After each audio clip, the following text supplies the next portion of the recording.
Daredevil Born Again carries the legacy of the Netflix series.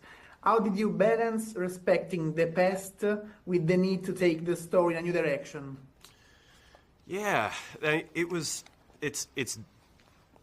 a juggling act, of course, but we felt like because we are actual fans of the original show, and so is Dario and Sana and all of our collaborators, we're such big fans, that we knew that if we were satisfied, then we think that everyone else will be, and they'll feel the respect for the original show. And of course, the show opens with a big warm hug where you kind of recognize how much time has passed, but you know the show. You've been here before, all of that.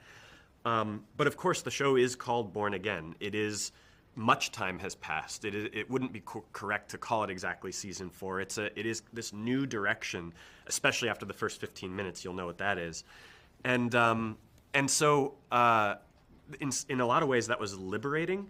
But what was really important to us is we only wanted to work on it as if we could make it feel the way that the old show felt. Because we love the way that it felt. Story-wise, that's story. It can go anywhere. That's what's so exciting about it. It's a bonanza of creativity. But with the way that it feels, it's really important we nail that down so that it reminds you of why you would ever want to watch Daredevil in the first place. Okay, the title, the title Born Again recalls one of Daredevil's most beloved comic book storylines. How much did you draw from the dark, and how much did you diverge from it? So, Frank Miller's Born Again, one of our favorite graphic novels, so many of the primary story points of that book were employed in the Netflix season 3 show. And but what we did take from this book heavily was, it's funny to say, the lighting of certain frames. The angling of certain frames of the book served as inspiration.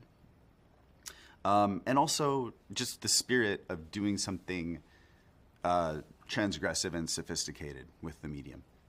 There is a strong political component in the plot with Fisk running for mayor. How much will this story also reflect our real world, if it does? Right.